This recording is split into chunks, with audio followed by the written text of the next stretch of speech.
आपने ये सुना क्या कि एक इंडियंस को ये कहा गया we don't want you here.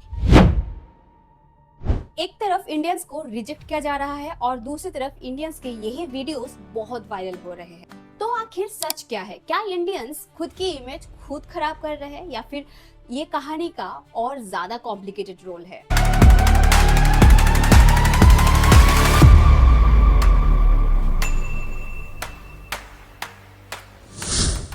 और इसीलिए आज के वीडियो में हम 3 सवाल का जवाब ढूंढेंगे।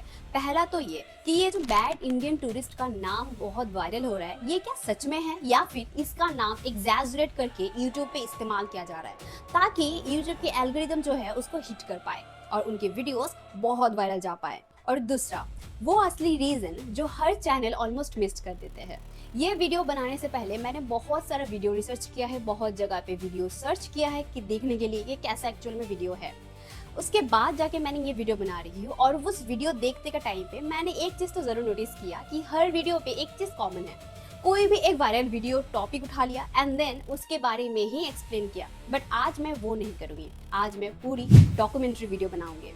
और तीसरा जिसके बारे में आज हम डिस्कस करेंगे, रियल लाइफ में बहुत सारे वीडियोस है जो दिखाए जाते हैं, बट वही रील जब रियल लाइफ पे वो टर्न होते हैं तब वो हेट सिर्फ नहीं रहता, वो क्राइम पे बदल जाते हैं। और ये तीनों पॉइंट मैं अपनी वीडियो में बहुत अच्छे से एक्सप्लेन करूंगी। इसमें से अगर कोई भी पार्ट आपने मिस कर दिया तो आप पूरी वीडियो आज भी नहीं जान पाओगे। तो चलो शुरू करते हैं। मैं हूँ प्रतिमा और आप देख रहे हैं प्रतिमा बियॉन्ड। थाईलैंड के इंडियंस के वो फेमस डांस वीडियो तो आपके नजरों में आ ही गया होगा, जिसके बाद इतना डिबेट स्टार्ट हो गया कि इंडियंस को ये तक बोला गया है कि Indians do not have civic sense.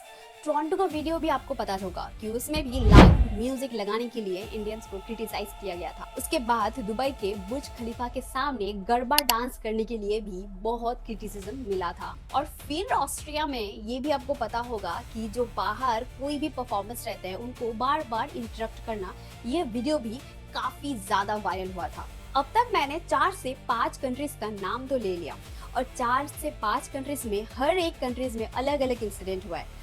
अलग अलग इंसिडेंट तो हो सकता है, लेकिन उन सब का मेन चीज एक ही है, that Indians do not have civic sense। पर यहाँ एक सवाल है जो कोई नहीं पूछता, ना मैंने अभी तक पूछा था और ना ही आपने अभी तक पूछा, कि जब भी हम लोग बोलते हैं कि Indians do not have civic sense, ये सब हम लोग बाहर ही क्यों पूछते हैं? जब हम लोग विदेश में रहते हैं तब ही क्यों पूछते हैं? जब इंडिया में सेम इंसान रहते हैं तब उनको ये चीज क्यों नहीं नजर आता? और आज मैं इस सवाल का बहुत ही इंटरेस्टिंग जवाब दूंगी।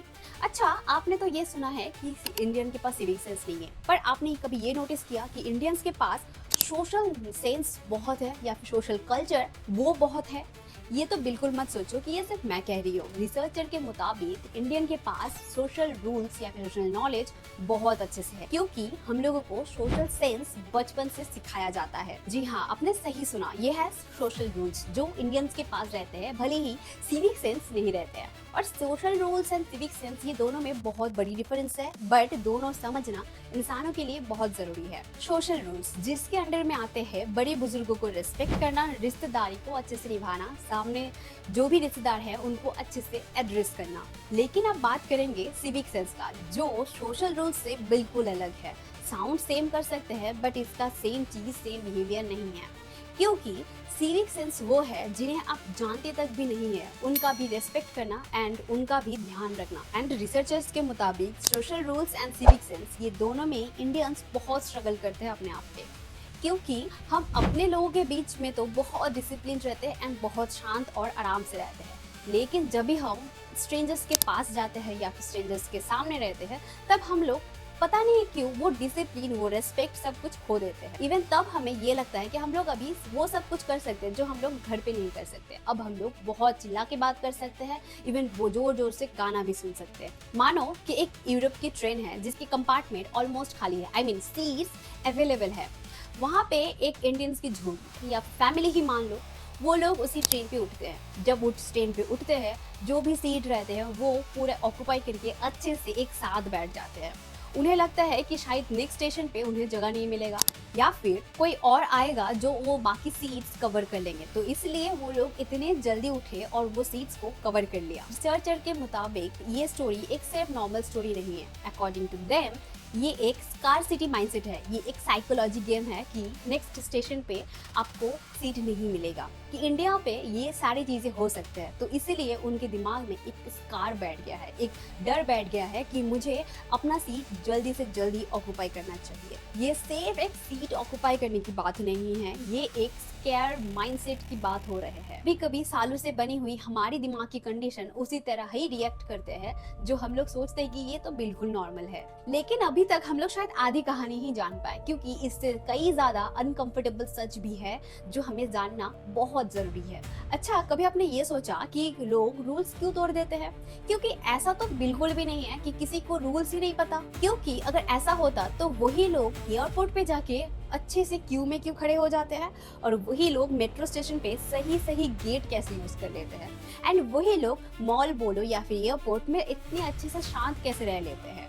ये ऐसा हो ही नहीं सकता कि लोगों को रूल्स नहीं पता, आई मीन इंडियंस को रूल्स नहीं पता। तो अब सवाल ये होते हैं कि सेम इंसान अलग अलग जगहों पे अलग अलग बिहेव क्यों कर देते हैं, और यही सवाल इस वीडियो का सबसे इम्पोर्टेंट सवाल है। एंड इसका आंसर इतना शॉर्ट एंड सिंपल है कि मैं क्या बताऊं, क्योंकि बिहेवियर सिर्फ ऐसे ही नहीं शेप होता, वो एक सिस्टम भी चाहिए होता है हमारे बिहेवियर को शेप में लाने के लिए। सोचिए आप एक सोसाइटी में रहते हो, वहाँ पे आपने कोई भी रूल्स तोड़ा, और एक रूल्स तोड़ने के बाद उसका रिजल्ट हर बार सेम नहीं है। मानो अपने कार को अपनी सोसाइटी में कहीं एक अलग तरीके से लगाया, जिसमें दूसरे लोगों को पार्क होने में प्रॉब्लम होते हैं, तो आपका इस चीज का पनिशमेंट हर बार अलग हो रहा है। कभी वार्निंग लेटर या फिर किसी से अपनी जान पहचान से बात करके अपना जो भी गलत काम किया आपने उसका माफ हो गया, तो क्या आप ये नेक्स्ट टाइम फिर से गलती करोगे?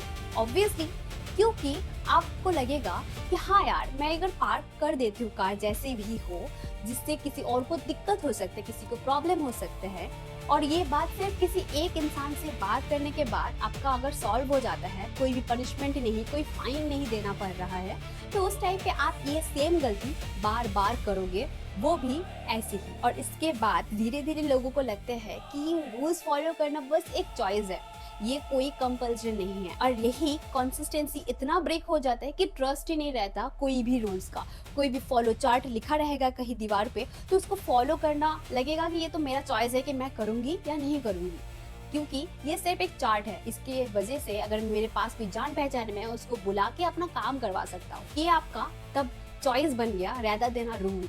अब आप जानेंगे एक इंटरेस्टिंग फैक्ट इंसानों का जो ऑब्जर्व किया मैंने, कि सिंगापुर में एक बहुत अच्छा खासा कंसिस्टेंटली रूल्स माना जाता है। सिंगापुर में विजिटर्स या फिर टूरिस्ट या फिर कोई भी इंसान जो बाहर से काम करने आ रहे हैं, वो बहुत जल्द सिंगापुर के रूल्स, रेगुलेशंस एंड कल्चर को अपना लेते हैं, क्योंकि उनको पता है अगर वो ब्रेक किया तो उनको बहुत ही ज्यादा पनिशमेंट मिल सकता है, इवन बहुत ज्यादा पेनल्टी भी लग सकते हैं। यानी ये सिंगापुर कंट्री एक बार और प्रूफ कर देते हैं कि बिहेवियर सिर्फ इंसानों के अंदर से ऐसे ही नहीं आता, ये कभी कभी सिस्टम के रेगुलेशन से भी आते हैं। अगर सिस्टम के रेगुलेशन स्ट्रिक्ट है कि ये नहीं किया तो ये पनिशमेंट मिलेगा, ये नहीं किया तो इतने पैसे का आपका पेनल्टी लगेगा, तब जाके इंसान के बिहेवियर इतने अच्छे से चेंज हो सकता है कि एक बड़े से बड़े शहर को या फिर देश को भी बहुत अच्छे से बदला जा सकते हैं। और अभी आपको याद है वो वीडियो जो मैं वीडियो स्टार्ट करने से पहले ही मैंने उसकी क्लिप डाला था?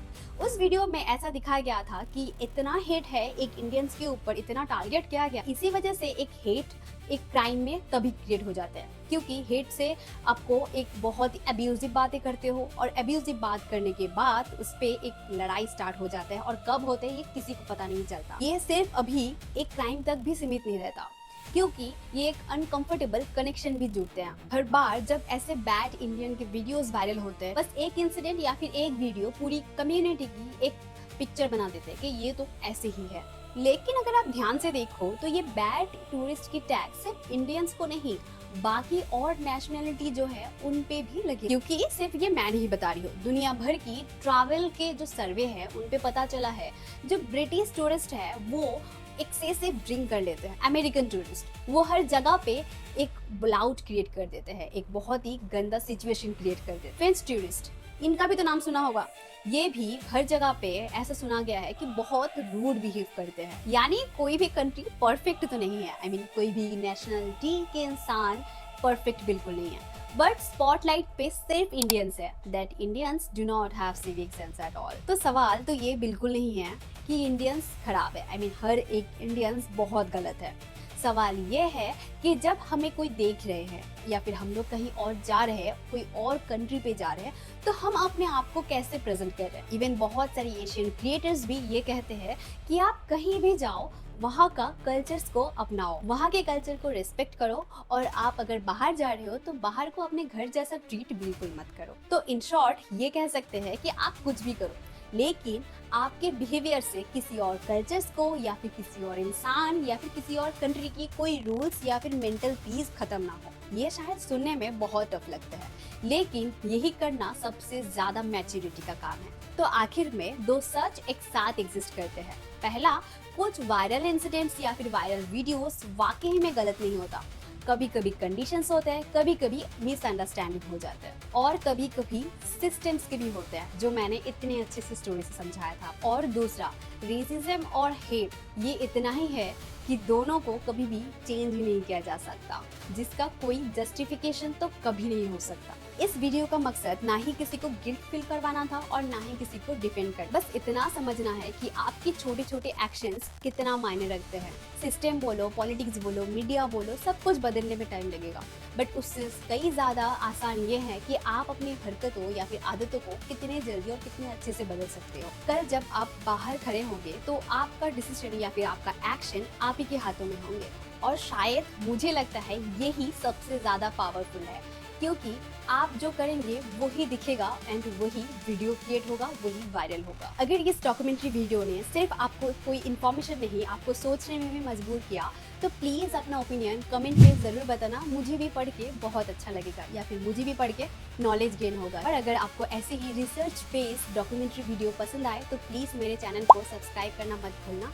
जल्द ही न्यू कोई और एक डॉक्यूमेंट्री वीडियो पे मिलते हैं। Till then bye bye, take care and thank you so much for watching.